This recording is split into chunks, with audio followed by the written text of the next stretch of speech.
For number 14, we're trying to find a quadratic function that has the intercepts listed here.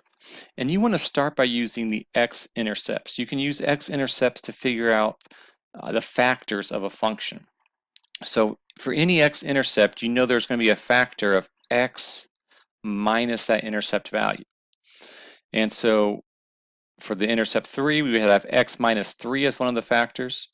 And for the intercept -4, you have x minus -4, which can be reduced to x plus 4. Now we know those are the only two factors because we have two x's, so we have x squared if we would multiply those out. And this problem says that we're looking for a quadratic function, and in a quadratic function, the highest exponent is a 2. And so these are our two factors. Now there could always be some number, some constant that's multiplied by the factors. And I'm using a as my variable just to stand for that unknown value that could be multiplied by the factors of this function. And so to figure out what that a would be, we need to plug in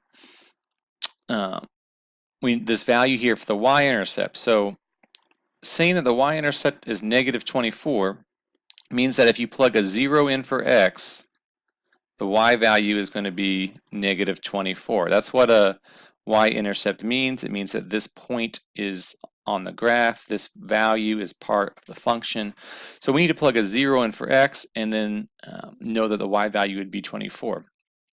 Now an easy way to do that is to first multiply these out. Just expand these two factors. And so I'm using the FOIL method here, and it reduces down to this. So now I can plug a 0 in there for x, and I know the y value should be -24, so I'm putting a -24 over here for y, and these both terms become 0, so all that's left over here is a -12.